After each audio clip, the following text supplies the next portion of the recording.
Hi, it's Melissa and welcome to my first video for my new series Making Lemonade. So in case you hadn't guessed, well, you've probably looked at the title, but this first layout is going to be based on sketches, and as you know, I love a good sketch.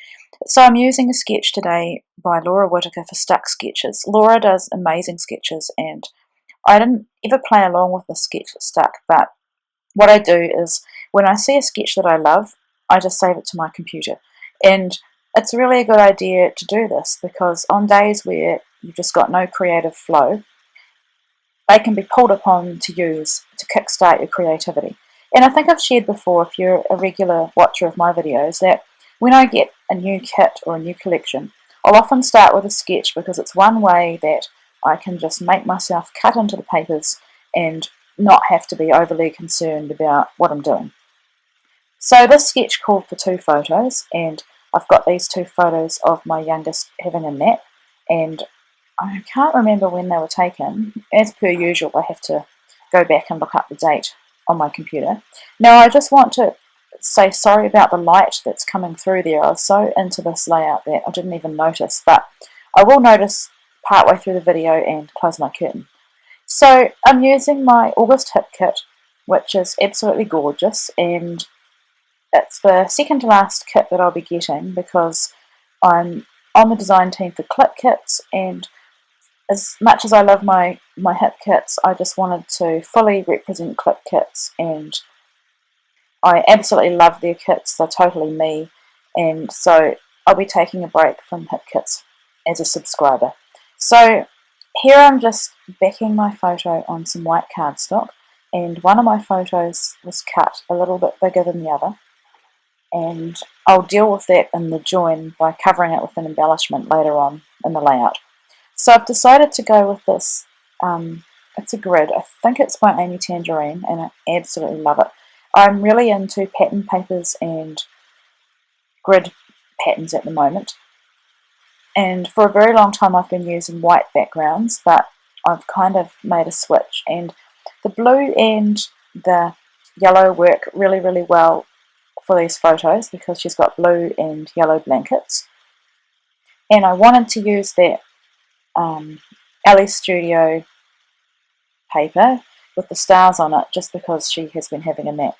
So this is a vellum and it's really beautiful. It's got gold, kind of like polka dots, irregular polka dots on it, and I just love how they look, and I wanted to use a bit of that. And I love the way vellum can soften a layout and just add an extra different layer.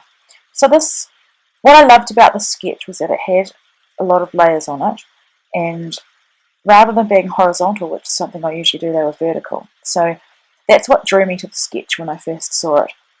And so now, in order to work out which papers to use, before I started this video I went through and counted the number of layers I wanted, and I just went through my kit and selected what I thought would work. And because it is a kit, I know that everything is going to work when it comes to coordinating and looking good on my layout. Now, when the creative flow is really, really, really low, which it has been for me at the moment, and I'll explain why in a sec, I will stay very true to the sketch. In fact, with this sketch, the only thing I didn't do was add the circle.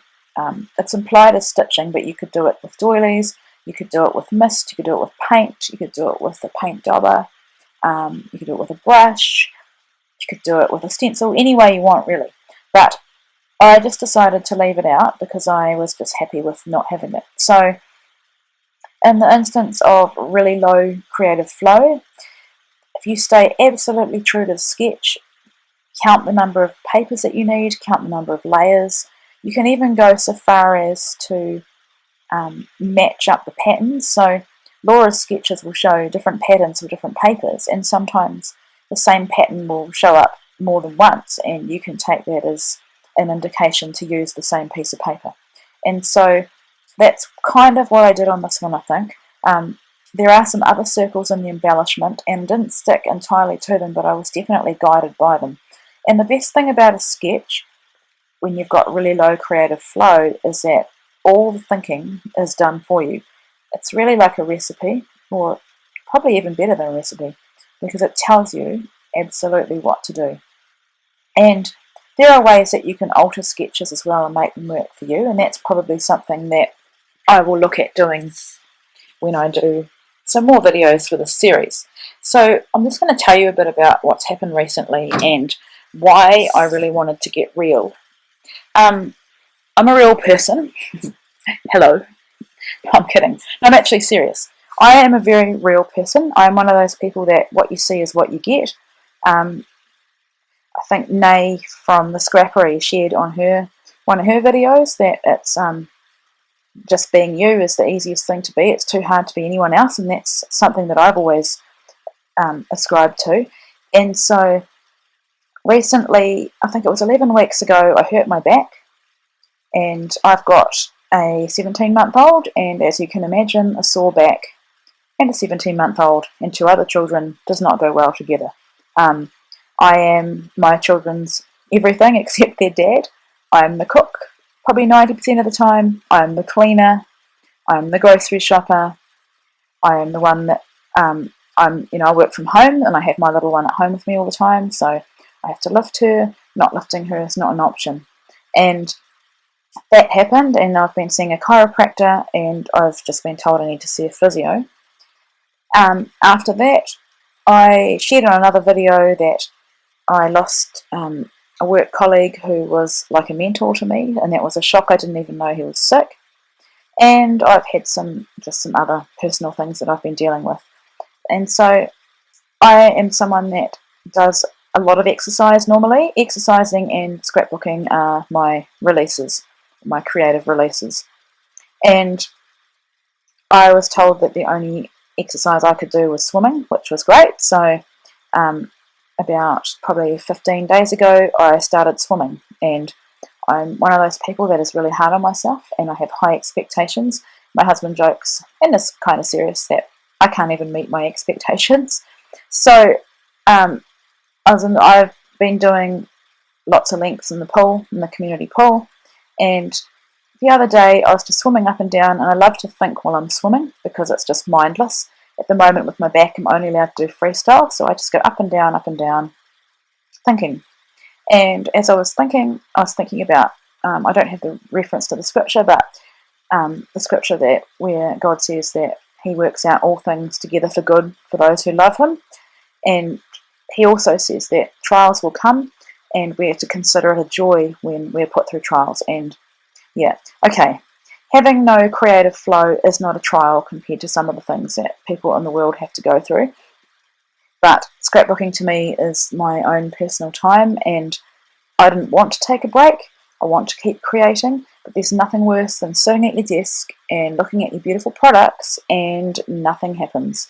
So I was doing some lengths in the pool, I think it was on possibly last week, and that's when I thought to myself, when life gives you lemons, what do? You make lemonade. So I thought, what a great idea. I'm going to use my circumstance of not being that creative and not having much scrappy flow or mojo at the moment. I'm going to use that and do a series on what to do when it happens, because I'm sure it happens to absolutely every creative person, not just scrapbooker. There's always, life gives you mountains and valleys, and I've always said, to appreciate the mountain tops, you need to walk through the valleys. And the Bible also says, that we must walk through the valley of the shadow of death. Now, this is not a death experience. This is just a frustrating experience for me. But the important thing is to keep walking. And I have design team commitments. And as you know, I made Click Kit's design team, which is a huge, huge deal for me. It's probably the most exciting scrappy thing that's ever happened to me.